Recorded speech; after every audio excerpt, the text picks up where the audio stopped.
We are on the historic Horseshoe at the University of South Carolina.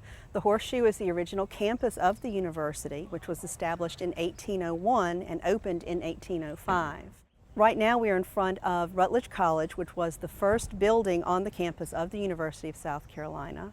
When the college opened in 1805, there was this one building that housed classroom space, student living quarters, a library, a faculty meeting space, etc. So in the beginning, the University of South Carolina, which is now well over 25,000 students, originally opened with one building, 2 faculty members, and 9 students. So we've grown quite a bit since 1805. During Reconstruction, the university was integrated for the first time from 1873 to 1877. As part of that reforming of the university, a state normal school was established and was allowed to operate on the campus grounds. And this normal school provided education for black teachers. These African American women were the first African American women to attend class on the university campus, even though they were not officially university students. The normal school was actually held in Rutledge College, so that marks it as a very historic part of the university's history, in addition to being the first building on the campus. We have here the President's House of the University of South Carolina. With the antebellum college, faculty members were allowed to live on campus, and so when they brought their families with them, they were also allowed to bring their house servants or house slaves with them as well. The university provided a kitchen and slave quarter structure behind each faculty residence. Kitchens were not part of the residences because of the danger of fire, so they had to be in a separate building. It's rare to have those kinds of structures survive this long, particularly in an urban campus environment when so many things are knocked down and built as the campus expands.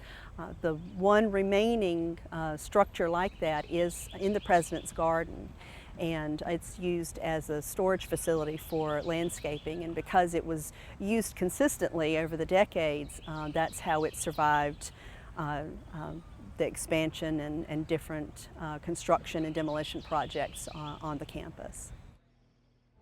What we have here is the Maxi Monument. This monument is dedicated to the memory of the first president of South Carolina College, now the University of South Carolina, Jonathan Maxi. Maxi is also the longest serving South Carolina College USC president. He died in office in 1820. He was popular with the students, and the Clariosophic Literary Society, one of the student organizations on campus, raised funds and hired Robert Mills to design a monument in his honor. The monument was completed in 1827. Robert Mills is a South Carolina native and is the nation's first federal architect. He is known for many designs around South Carolina and the South and the nation, including the South Caroliniana Library on the university campus. His most famous work is the Washington Monument.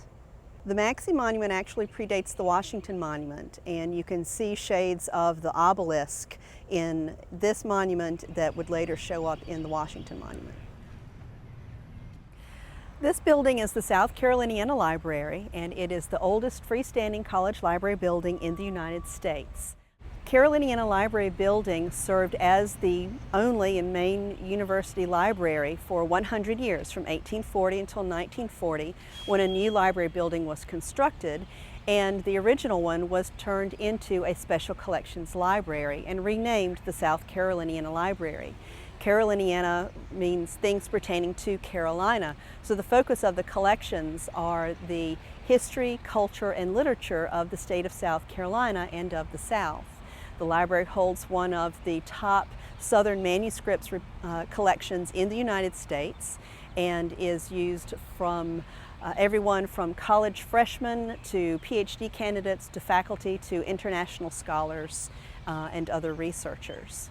One of the most beautiful features of the South Caroliniana Library is the main reading room on the second floor. It's actually a reproduction of the original reading room for the Library of Congress, which was destroyed by fire. That was called the Bullfinch Room, and sometimes the reading room here is referred to as the Bullfinch Room as well. But it is one of the most beautiful rooms on campus, if not the most beautiful, and one of the most architecturally distinctive structures on the campus as well. We're standing in front of the historic Horseshoe Wall. Now, this brick wall was originally constructed in 1835 and 1836. And the purpose was to try to keep the students on the campus. There had been complaints over the years since the university's opening in 1805 of students sneaking off campus, pulling pranks on residents of Columbia, causing a little damage, and frequenting taverns, which was against college rules. So the trustees contracted the construction of a brick wall. The wall was originally nearly 7 feet high, and it wrapped the campus from Sumter to Pendleton to Bull to Green Streets, and had one center entrance on Sumter Street. The wall failed miserably in its purpose of keeping the students on the campus, but it turned out to be a very fortunate construction project because it did actually help save part of the campus during the burning of Columbia. There is an eyewitness account by Emma LeConte, the daughter of one of the faculty members, who saw the flames that destroyed 1/3 of the city of Columbia sweep up to the very walls of the campus. This would be the portion of the wall on Pendleton Street. If not for the brick wall there, the flames would have more easily spread across to the campus of the university. And because the state and the university were so poor after the Civil War, if the campus had been partially or completely destroyed, we may not have the University of South Carolina as we have it today. Several graduate students with the university's historic preservation degree program and part of the public history program conducted a survey, the first ever condition survey of the wall.